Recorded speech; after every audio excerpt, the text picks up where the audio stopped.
hello guys, this is Teja. Welcome back to the channel. I hope you all are doing good. Even I am doing good. So guys, ఈ రోజు మనం నా బండి అమ్మేసినాం అనమాట. పొద్దున్నే బేవర్స్ గాళ్ళు ఎక్కువైపోయారు. కాడుతున్నా అమ్మట్లే. సో నా బండిని మొత్తం రిస్టరేషన్ చేస్తున్నా, ఎందుకంటే లాస్ట్ మన మూవీ షూట్లో బండిని మొత్తం అస్టోవ్ చేసేసారు, మొత్తం గుంజి వాడేసి అటు ఇటు అన్నీ ఎక్కడో అక్కడ అయిపోయినాయి. సో దీన్ని కొత్తగా తయారు చేద్దామని ఇప్పుడు మదీనాగూడలో ఉన్న యమహా షోరూమ్కి అయితే మన బండి తీసుకొచ్చినాం అనమాట. సో ఇప్పుడు దీన్ని ఇచ్చేస్తే దీన్ని మొత్తం కొత్త దాని లెక్క తయారు చేస్తారు. ఇంకా మనం బయట నుంచి కొన్ని సామాన్లు ఇచ్చేది ఉంది, హ్యాండిల్ కానీ అవి ఇవి ఒకటి ఆల్టర్నేట్ వేరే బండి చేస్తున్నాం మనం.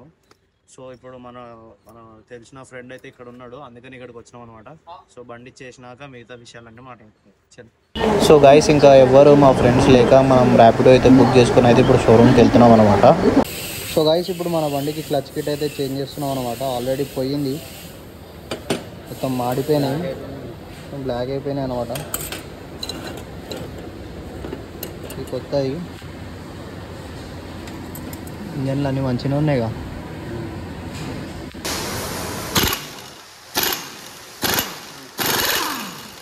సో గైస్, ఇక్కడ మన ఆయిల్ సీల్ అయితే పోయిందనమాట. సో దానివల్ల ఇక్కడ ఆయిల్ లీకేజ్ అవుతుంది. ఇప్పుడు అది కూడా వేయించేస్తున్నాం. ఇప్పుడు రాకెట్ వెనకాల అది కూడా లీక్ అయింది, అది కూడా వేపిస్తున్నాం. ఇంకోటి గేర్ షిఫ్ట్ దగ్గరది, అదొకటి.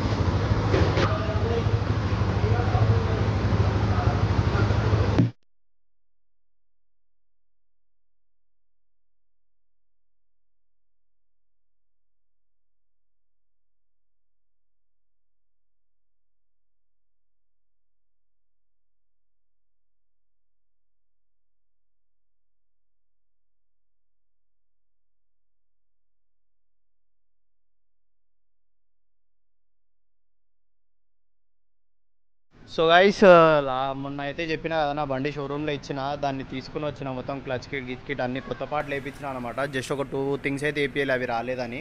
సో ఇప్పుడు ఏందో బండికి ఏమేమి చేయించినానో అన్నీ చూపిస్తా. చలో, దీని బిల్ ఎంత అయిందో ఒకసారి చూడండి మీరు కూడా. షోరూంలో తెలుసు కదా, చిన్న వాటికి కూడా పెద్ద పెద్ద బిల్లులు వేస్తారు అనమాట. సో మనకి చిన్న చిన్న థింగ్స్కే 11,909 రూపీస్ అయింది. దానిలో 3,000 రూపీస్ వీళ్ళ సర్వీస్ లేబర్ ఛార్జ్ ఉందన్నమాట.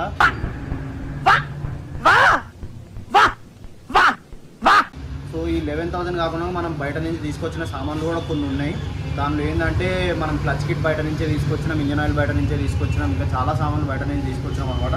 సో అది లేదు, మన బండికి హ్యాండిల్ కూడా వేరే చేసినాం అనమాట. సిస్టమే మొత్తం చేంజ్ చేసేసినాం. సో ఇప్పుడు అది కూడా చూపిస్తే చెల్లున్నాడు చూడొచ్చు. మనం దీనికైతే డ్యూక్ హ్యాండిల్ వేసాం అనమాట, ఒరిజినల్ది. కేటీఎం ఒరిజినల్ చేసినాము, దాని బ్రాకెట్ కానీ ఇది కానీ మనం ఒరిజినల్ చేసినాం అనమాట. సో ఇది నాకు ఎందుకో కేటీఎంది చాలా ఇష్టం అనమాట, అంటే కంఫర్టబుల్ బాగుంటుందని చెప్పి వేసిన. నా డ్యూక్ 220 కూడా కేటీఎందే ఉంటుంది అనమాట. దాని హ్యాండిల్ కూడా 250 వేసిన. సో ఈ వీడియో ఎట్లా అనిపించింది కామెంట్ చేయండి. నా బండి ఇంకా కొంచెం లుక్ మార్చినాక నెక్స్ట్ వీడియోలో చూడండి ఎట్లుంటుందో, అది కూడా వీడియో తీస్తా. సో ఈ వీడియో ఎట్లా అనిపించింది కామెంట్ చేయండి. MT15 ఓనర్స్ ఎవరెవరు ఉన్నారు ఫస్ట్ వెళ్ళి కామెంట్ చేయండి. వాళ్ళ మెయింటెనెన్స్ కూడా ఎంత అవుతుందో ఒకసారి చెప్పండి నాకు కూడా. సో ఈ వీడియో ఎట్లా అనిపించింది, నచ్చితే లైక్ కామెంట్ కంపల్సరీ అండి. అంతే then signing off, this is your Teja. జై హింద్.